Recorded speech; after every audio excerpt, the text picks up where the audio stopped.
Hello weavers, welcome to సుగుణ పప్పులు పెట్టి channel. ఈరోజు మనం గోంగూర పప్పు చేసుకుంటామండి. చాలా రుచిగా ఉంటుంది. ఇది అన్నంలోకి, చపాతీకి, జొన్న రొట్టికి కానీ చాలా బాగుంటుంది. అందులోనూ ఇది మన ఆంధ్ర స్పెషల్ గోంగూర పప్పు అండి. హోటల్ స్టైల్లో చాలా చాలా రుచిగా ఉండే పప్పు ఈరోజు నేను చేసి చూపెడతానండి. మీకు ఈ అన్నం కలుపుతుంటేనే తెలిసి ఉంటుంది. ఇప్పుడే నోట్లో నీళ్ళు ఊరుతుంది కదా మీకు.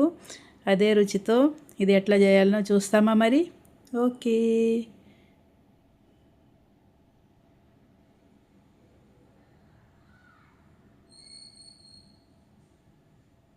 ముందుగా ఇట్లా కుక్కర్ తీసుకొని స్టవ్ ఆన్ చేసుకొని కొద్దిగా ఆయిల్ వేసుకున్నానండి. ఒక అరగరిటంత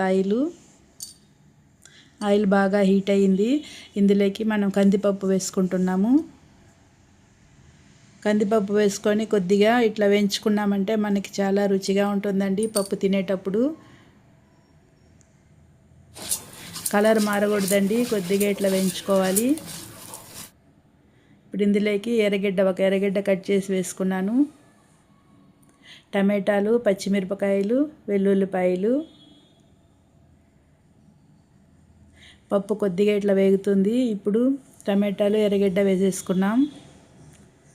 వెల్లుల్లిపాయలు కానీ వేసుకున్నానండి. పచ్చిమిరపకాయలు ఒక 10-12 పచ్చిమిరపకాయలు తీసుకున్నాను.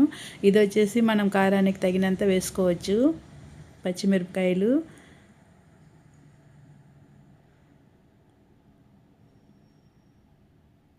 పప్పు బాగా వేగిందండి. పప్పు వేగితే సరిపోతుంది.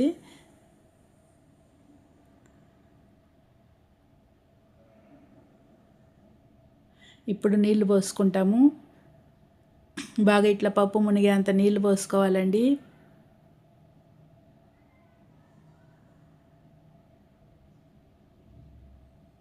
ఇప్పుడు గోంగూర బాగా నీళ్ళల్లో 2 సార్లు కడిగి ఇట్లా పెట్టున్నానండి.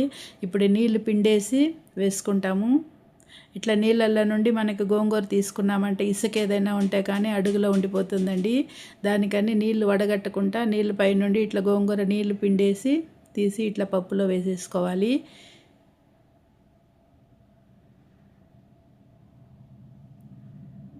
మనకిప్పుడు ఇది దండిగా ఉన్నట్టు ఉంటుందండి. ఉడికిందంటే కొద్దిగా అయిపోతుంది గోంగూర. ఈరోజు నేను చింతపండు వేయడం లేదండి. గోంగూర టమాటాలే సరిపోతాయి అనుకొని నేను చింతపండు వేయడం లేదు. మీకు పులుపు తక్కువ అనిపిస్తే చింతపండు కొద్దిగా వేసుకోవచ్చు. ఇప్పుడు పసుపు కానీ వేసుకున్నాను. ఇది విజిల్ పెట్టుకుంటామండి. కుక్కర్ విజిల్ పెట్టుకొని 3 సీటీలు వచ్చేదాకా ఉడికించుకుంటాము. 3 సీటీలు వచ్చినాయి. ఇప్పుడు మూత తీసి చూస్తే బాగా ఉడికిందండి గోంగూర పప్పు. ఇప్పుడు గుత్తి పెట్టి బాగా ఇట్లా మెదిగించుకుంటాం.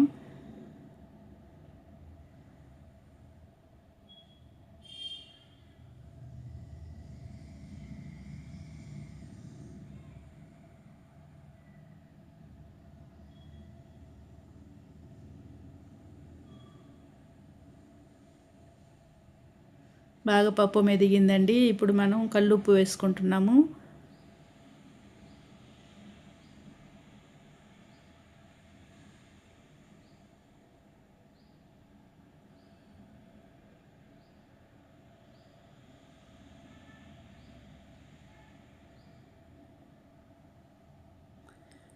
ఇప్పుడు స్టవ్ ఆన్ చేసి పెనం పెట్టుకున్నా అండి పోపు కోసము. పెనంలోకి ఆయిల్ వేసుకున్నాను. ఇందులోకి శనగపప్పు, మినప్పప్పు, ఆవాలు, జీలకర్ర, ఒక 2-3 ఎండుమిరపకాయలు వేసుకున్నాను. ఎండుమిరపకాయలు వేయడం వల్ల వాసన బాగుంటుందండి పోపుకి. కరివేపాకు కానీ వేసుకున్నాను. పోపు కానీ బాగా వేగింది. ఇప్పుడు ఇందులోకి వెల్లుల్లిపాయలు ఒక 3-4 వెల్లుల్లిపాయలు వేసుకున్నానండి. ఎర్రగడ్డ ఒక చిన్న ఎర్రగడ్డ కట్ చేసి వేసుకున్నాను.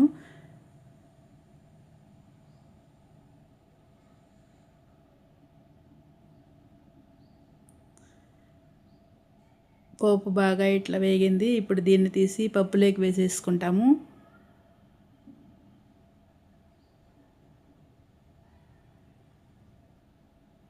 మనకి గోంగూర పప్పు రెడీ అయిపోయిందండి. చాలా రుచిగా ఉంటుంది. ఇది 2 రోజులైనా పాడవదండి. ఈ పులుపు ఉంటుంది కదా గోంగూర పులుపు, దానికని 2-3 రోజులైనా పాడవకుండా మనం బయట పెట్టుకొని తినచ్చండి. చాలా బాగుంటుంది. మీకు ఒకవేళ పులుపు తక్కువ అనిపించిందంటే కొద్దిగా చింతపండు కానీ పప్పుతో పాటు వేసి ఉడికించుకోవచ్చు. మాకైతే పులుపు ఇది సరిపోయిందండి. అన్నంగానే తెచ్చేసుకున్నాను వేడివేడిగా. ఈ గోంగూర పప్పుతో పాటు తింటున్నానండి. మాకింట్లో గోంగూర అంటే అందరికీ ఇష్టమండి. చాలా ఇష్టంగా తింటాము. అందులోనూ గోంగూర పప్పు కానీ చాలా ఇష్టము.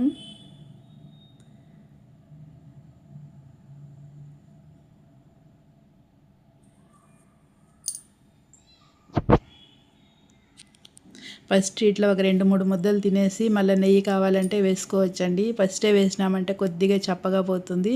దానికని ఇది రుచి చూడాలంటే ఫస్ట్ ఉత్తిగా తినాలండి పప్పుతో. ఒక 2, 3 ముద్దలు తిన్నాక కొద్దిగా నెయ్యి వేసుకొని తినచ్చు. నేను ఈ గోంగూర పప్పు అన్నంతో ఎంజాయ్ చేస్తానండి. మీరు ఇట్లనే చేసుకోండి. ప్లీజ్ మన ఛానల్ సబ్స్క్రైబ్ చేసుకోండి, లైక్ చేయండి, మీ ఫ్రెండ్స్కి షేర్ చేయండి మన వీడియో నచ్చినట్లయితే. Okay viewers, bye.